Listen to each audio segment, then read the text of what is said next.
Hello students, welcome back to my channel divine ज्ञानम।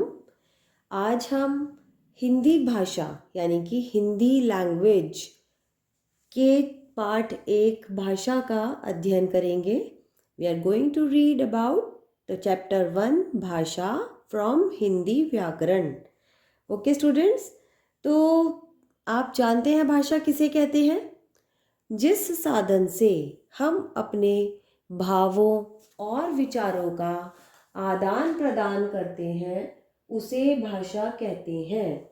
मतलब अगर हम किसी से कोई भी बात अपनी बोल रहे हैं, किसी को अपनी कोई भी बात समझा रहे हैं बोलकर, या हम लिखकर उसको अपनी बात बता रहे हैं, तो उसे बोलते हैं भाषा।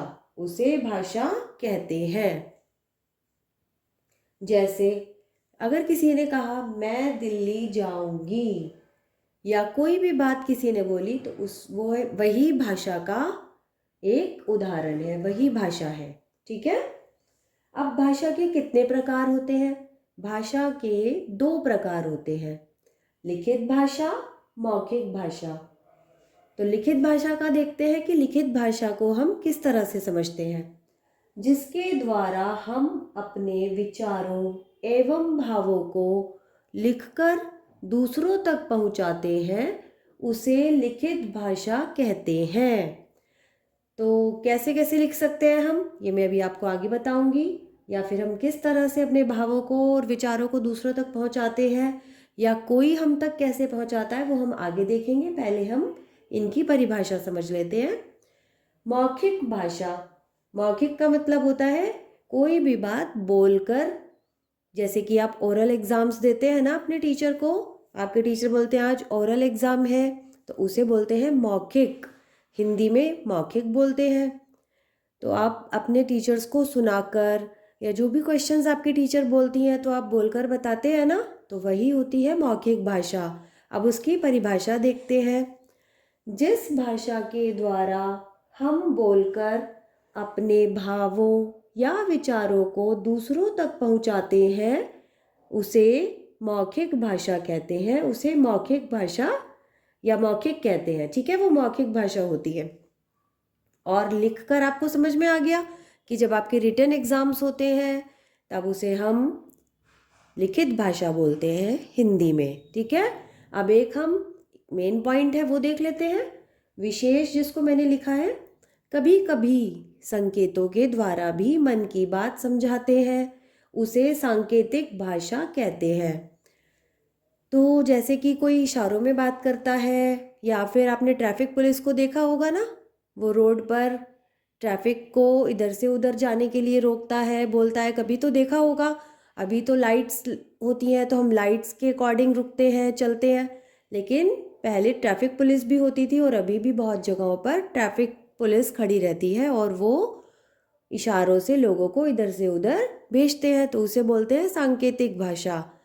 इनका लेकिन व्याकरण में, हिंदी लैंग्वेज में कोई भी रोल नहीं है, क्योंकि हमारी 2 ही प्रकार होते हैं भाषा के, लिखित और मौखिक। ठीक है स्टूडेंट्स, अब हम देखते हैं लिखित भाषा के उदाहरण कौन से हो सकते हैं जिसके द्वारा हम एक दूसरे को लिखकर अपने भावों को समझाते हैं। पत्र, समाचार पत्र, कहानी, पुस्तक। पत्र का मतलब हो गया कि कोई भी लेटर, या किसी भी तरह से हम किसी को कोई बात अपनी लिखकर बताते हैं, या दूर कहीं भेजनी होती है तो हम उसको बोलते हैं पत्र। और समाचार पत्र आपको पता ही है, न्यूज़पेपर। जब आपके पापा आपके घर में या फिर आप पढ़ते हो, तो उसमें आपको सभी दुनिया की, वर्ल्ड की, सबकी बात पता चलती है ना। तो वही होता है कि किसी को लिखकर अपनी बातों को एक दूसरे तक पहुंचाना। कहानी, हम कहानियाँ पढ़ते हैं, या फिर पुस्तक यानी कि बुक्स। ठीक है, तो ये सब होता है लिखित भाषा के उदाहरण यानी कि रिटन। ठीक है। अब नेक्स्ट देखते हैं मौखिक भाषा के उदाहरण। मौखिक भाषा यानी कि ओरल, भाषण, टेलीफोन, दूरदर्शन, रेडियो। तो आप समझ गए होंगे ना इन सब चीज़ों से कि मैं क्या कहना चाह रही हूँ।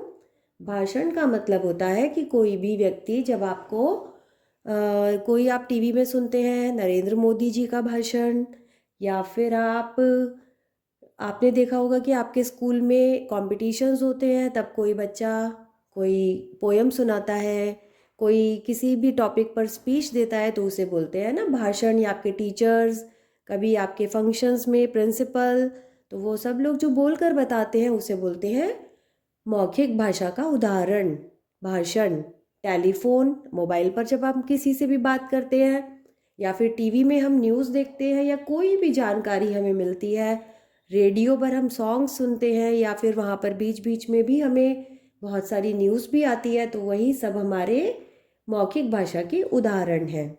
ओके स्टूडेंट्स, इसी तरह से हिंदी भारत की राष्ट्रभाषा है। आपको पता है ना, हिंदी भारत की राष्ट्रभाषा है। कैसे? क्योंकि हिंदी हमारे देश में अनेक राज्यों में बोली जाती है, खाली हम ही नहीं बोलते। हरियाणा, उत्तराखंड, मध्य प्रदेश, बिहार, राजस्थान और दिल्ली, इन सभी राज्य, दिल्ली राज्य नहीं है लेकिन फिर भी दिल्ली में और उत्तर प्रदेश जहाँ पर हम रहते हैं, ऐसे कई राज्यों में यह भाषा बोली जाती है। तो उसी तरह से हम और देखते हैं कौन कौन से राज्य में कौन सी भाषाएं बोली जाती हैं। महाराष्ट्र में मराठी भाषा बोली जाती है, बंगाल में बंगाली, उड़ीसा में उड़िया, केरल में मलयालम, पंजाब में पंजाबी। और इसी तरह से हमारे देश में अनेकों भाषाएं बोली जाती हैं, जिनको मैंने आपको यहाँ पे नहीं बताया। ये एक उदाहरण के तौर पे मैं आपको बता रही हूँ, तो आप समझ गए होंगे कि हर राज्य में एक अपनी अलग भाषा बोली जाती है। अब देखते हैं कि संसार की अन्य भाषाएं कौन कौन सी हैं जो ज़्यादा हम जानते हैं, जिनके बारे में हमने सुना है और हम स्कूल्स में भी पढ़ते हैं आजकल। अंग्रेजी, फ्रेंच, जर्मन, जापानी, रशियन, अरबी, चाइनीज़, डच आदि। तो ये सभी भाषाएं आपने सुनी होंगी, और हम इन भाषाओं को भी अपने स्कूल में पढ़ते हैं। तो ये सभी भाषाएं इसमें हम देख रहे हैं। तो ये सभी भाषाएं हमें पता है कि कितनी सारी अनेकों तरह की भाषाएं हमारे संसार में, देश में बोली जाती हैं। हाँ, तो अब हम समझते हैं भाषा के अंग। भाषा के अंग क्या होते हैं? वर्ण या अक्षर, ये दोनों एक ही बात है। वर्ण या अक्षर एक ही बात होती है, मीन्स लेटर्स, ठीक है। शब्द मतलब कि वर्ड, और वाक्य मतलब सेंटेंस, ये सभी भाषा के अंग हैं, ठीक है। अब हम वर्ण के बारे में समझते हैं कि वर्ण क्या होता है। वर्ण, लेटर्स, भाषा का सबसे छोटा टुकड़ा जिसके और टुकड़े ना हो सके, वर्ण कहलाता है, ठीक है। जैसे कि ए, बी, सी, डी, ये क्या है? लेटर्स। अब ए को आप और छोटा कर सकते हो? नहीं कर सकते ना, तो वही होते हैं लेटर्स।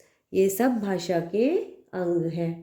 तो वर्ण दो प्रकार के होते हैं, स्वर और व्यंजन। ये हम हिंदी की बात कर रहे हैं, तो हिंदी में भी वर्ण दो प्रकार के होते हैं, और इंग्लिश में अल्फ़ाबेट्स दो प्रकार के होते हैं। आपने पढ़े ही है, वॉवल्स एंड कॉन्सोनेंट्स, ठीक है। और ऐसे ही यहाँ पर स्वर और व्यंजन, जैसे हमारे स्वर होते हैं अ से लेके अंग से अंगूर तक, है ना। और इसी तरह से व्यंजन होते हैं क से लेके ज्ञ तक। तो अ, ई, क, ख, ये सभी स्वर और व्यंजन हैं। अब हम जानते हैं शब्द के बारे में कि वह क्या होता है। दो या दो से अधिक वर्णों के मेल से शब्द का निर्माण होता है। जैसे कि अगर हमने ज, ल, जल मिला दिया तो क्या बन गया? जल। तो एक शब्द बन गया। अभी वो दोनों वर्ण थे, ज और ल।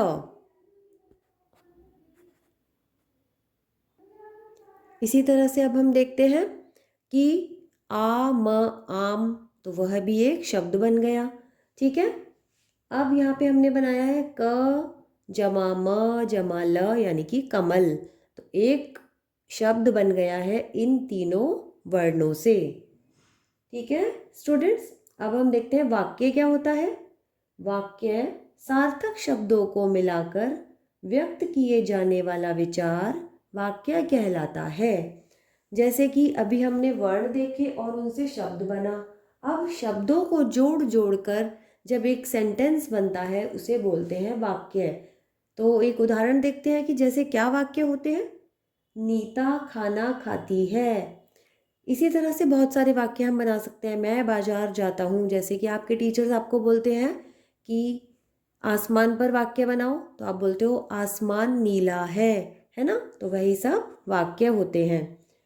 अब एक हम बात जान लेते हैं कि हिंदी के बारे में जो हम पढ़ रहे हैं, ये हमारी भाषा, इसमें सबसे इम्पॉर्टेंट होती है जैसे हमारी हिंदी। तो 14 सितंबर को क्या होता है, हिंदी दिवस मनाया जाता है। ठीक है, याद रखेंगे सभी बच्चे हिंदी दिवस कब मनाते हैं। ये बहुत अच्छा क्वेश्चन है आपके लिए, कभी भी आए तो आपको पता होना चाहिए 14 सितंबर को हिंदी दिवस मनाया जाता है। अब इसकी वर्कशीट देखते हैं, एक अभ्यास कार्य है। ठीक है स्टूडेंट्स, सही या गलत का चिन्ह लगाना है हमें। नीचे दिए गए कुछ वाक्य हैं, उनके ऊपर आपको बताना है कि ये सही है या गलत। अभी हमने जो पूरे पाठ में पढ़ा है, भाषा वाले पाठ में, तो उसी में से ही ये मैंने प्रश्न लिखे हैं, आपको उनके आंसर्स बताने हैं मुझे। ठीक है, भाषा अपने विचारों को प्रकट करने का सशक्त माध्यम है। बताइए सही कि गलत। सही, यस। बोलकर अपने विचार दूसरों तक पहुंचाना लिखित भाषा है। अगर हम कोई भी बात बोलकर एक दूसरे को बताते हैं तो उसे लिखित भाषा कहते हैं। Is it right? No, wrong, वो तो ओरल हो गया, यानी कि मौखिक भाषा, तो ये गलत है। वर्णों के मेल से शब्द बनता है ना, वर्णों के मेल से शब्द। अभी हमने देखा वर्णों के मेल से, दो या दो से अधिक वर्णों के मेल से शब्द, तो ये बात बिल्कुल सही है। 18 सितंबर हिंदी दिवस होता है। बताइए 18 सितंबर को हिंदी दिवस। नो, वेरी गुड, आपको याद है। रॉन्ग, इसको हम गलत का निशान लगाएंगे। अब देखते हैं खाली स्थान। ये भी पाठ में से लिए गए हैं। जिसके द्वारा विचारों का आदान प्रदान करते हैं वह भाषा कहलाती है। ठीक है, ये बिल्कुल सही है सेंटेंस फिलिप्स। भाषा के कितने प्रकार होते हैं? 2 प्रकार होते हैं। Very good. भाषा की सबसे छोटी इकाई कौन सी होती है जिसके टुकड़े नहीं किए जा सकते? भाषा की सबसे छोटी इकाई वर्ण है। सार्थक शब्दों से डैश की रचना होती है। बताइए किसकी रचना होती है जब शब्दों से एक पूरा वाक्य की रचना होती है, वाक्य बन जाता है। ठीक है, अभी और वर्कशीट देखते हैं इसकी हम, थोड़ी इंटरेस्टिंग है वो काफ़ी। लेट्स सी स्टूडेंट्स, प्रश्न 3 है, दिए गए वर्णों से सार्थक शब्द बनाइए। ठीक है, अभी आपको यहाँ पर मैंने एक जम्बल्ड फॉर्म में वर्ड दिया है, आपको उससे एक शब्द बनाना है। म आ, तो क्या शब्द बना इससे हमारा? आम। ठीक है, सेकंड वर्ड है ली माँ, तो उससे क्या शब्द बना? माली। फिर है लंग, फिर है ग और प, इनसे क्या शब्द बनता है हमारा? पलंग। र सू ज, इससे बनता है हमारा सूरज। ठीक है, अब हम देखेंगे नेक्स्ट क्वेश्चन। चित्र देखकर भाषा का रूप बताइए। आपको ये चित्र देखना है और बताना है ये कौन सी भाषा का रूप है। जो हमने स्टार्टिंग में सीखी थी कि हमारी भाषा के 2 प्रकार होते हैं, तो लिखित और मौखिक। अब आपको पिक्चर देखनी है कि बच्चा क्या कर रहा है, ये लिख रहा है ना कुछ बुक में, अपनी नोटबुक में, तो ये है लिखित भाषा। ठीक है, फिर ये क्या है? मोबाइल फ़ोन, यानी कि हम मोबाइल पर क्या करते हैं? बात करते हैं, तो दैट इज़ मौखिक भाषा का रूप हो गया वो। ये है पेन या पेंसिल, इससे हम क्या करते हैं? लिखते हैं, लिखित भाषा का एक रूप है ये। और ये है पत्र, यानी कि किसी ने हमें लिखकर हमें कुछ भेजा है जिसमें हम किसी की मन की बात जान रहे हैं, या फिर हमने किसी को कुछ लिखा है, जैसे कि आप अपने स्कूल में भी सीखते हैं पत्र लिखिए। ठीक है, तो ये हो गया लिखित भाषा का रूप। ये गर्ल क्या कर रही है? ये सिंगिंग कर रही है, कुछ गा रही है, तो ये कौन सा रूप हो गया? वेरी गुड, मौखिक रूप, मौखिक भाषा का एक रूप, मौखिक भाषा हो गई है। ठीक है, अब हम देखते हैं मल्टी चॉइस क्वेश्चंस, यानी कि उन्हें हिंदी में क्या बोलते हैं? बहुविकल्पीय प्रश्न। सही विकल्प पर सही का चिन्ह लगाइए। अब आपको 3 ऑप्शंस दिए गए होंगे नीचे, आपको उसमें से सही ऑप्शन सिलेक्ट करना है। तो पहला है, अपने विचार कहने के लिए हम किसका प्रयोग करते हैं? किसका प्रयोग करते हैं? भाषा का, वर्ण, लिपि। हम करते हैं भाषा का प्रयोग। जब हमें कुछ कहना होता है तो हम भाषा का प्रयोग करते हैं। बिना बोले हम कुछ किसी से नहीं कह सकते, या फिर हमें लिखना पड़ेगा तो भी हम भाषा का ही प्रयोग करेंगे ना। हमारी राष्ट्रीय भाषा है गुजराती? नहीं। चीनी मतलब Chinese? No. Hindi? Yes, Hindi पर हम सही का चिन्ह लगा देंगे। हिंदी दिवस मनाया जाता है 14 जून, 14 सितंबर, 14 मई? नो, दिस इज 14 सितंबर, जो कि आपको याद है अच्छे से। नेक्स्ट क्वेश्चन, वर्णों के योग से बनता है। क्या बनता है वर्णों के योग से? जो सबसे छोटे 2 लेटर्स होते हैं, 1 या 2, जब हम 2 लेटर लेते हैं या 3, 4, तो क्या बन जाता है? एक शब्द बनता है, एक वर्ड बनता है। अक्षर? नहीं, अक्षर तो वर्ण ही होता है। वाक्य तो बहुत सारे शब्दों से बनता है, और शब्द, यस, वर्णों के योग से बनता है शब्द। भाषा के मुख्यतः अंग होते हैं। कितने अंग होते हैं भाषा के? 3, 2, 4। जो भाषा के हमने रूप पढ़े थे, प्रकार पढ़े थे, वो 2 होते हैं, लिखित और मौखिक। लेकिन जो अंग हमने पढ़े थे भाषा के, कौन कौन से पढ़े थे हमने? वर्ण, है ना, शब्द और वाक्य। तो वो कितने होते हैं? 3। तो हम 3 पर सही का चिन्ह लगाएंगे। तो बच्चों, इस तरह से ये हमारा पूरा पाठ हो गया है भाषा के ऊपर, और मैंने बहुत अच्छे से आपको समझाया है। आप ये पूरा पाठ पढ़िए, पूरा वीडियो देखिए शुरू से लेके एंड तक, आपको बहुत अच्छे से समझ में आ जाएगा, आप कभी भी नहीं भूलने वाले। ठीक है, so subscribe this channel and share this video with your friends, with your relatives, or everyone. Okay students, thank you, bye bye, see you in the next video.